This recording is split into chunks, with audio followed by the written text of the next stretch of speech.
Para naman han aton paniud to didi ha bukid. May rakita didi pusoin saging so aton ning bibilnganhin paagi nga makasurak kita. Kay tungod nga harayo kita han merkado. So mamili kitang paagi para diri kita mapasmo.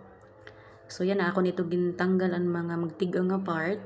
Kukuha na nato nan ada iton baga mahumok adabot nga tapos an iya tumoy. Tapos ako nito iya ginrabhin iya ano kay to para matanggalan iya dagta.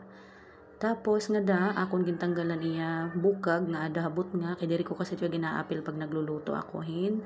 Nga ni kay matagok. So Kana akong kamo. Ito iya kabuok tulo nga akon nakuha. So yan aton siya tagud-taguron hin siguro ito kagagmay para madali iya malata.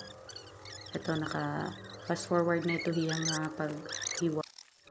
Katiman naton paggurot-gurot adigin pakilad-karan ko na hin primero nga hatok tapos bago ko ilunod ang ikaduha nga hatok ako naging butangan aton sagol nga nakani nga chicken.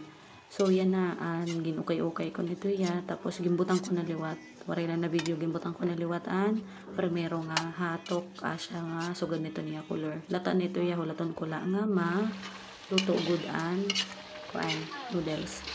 So, after pera ka minutong pagpakulo, amo na ito iya. Igsay magla ito iya naton kadali para maiban-ibanan iya sabaw. So, pag okay na, pwede na ito naton haunon.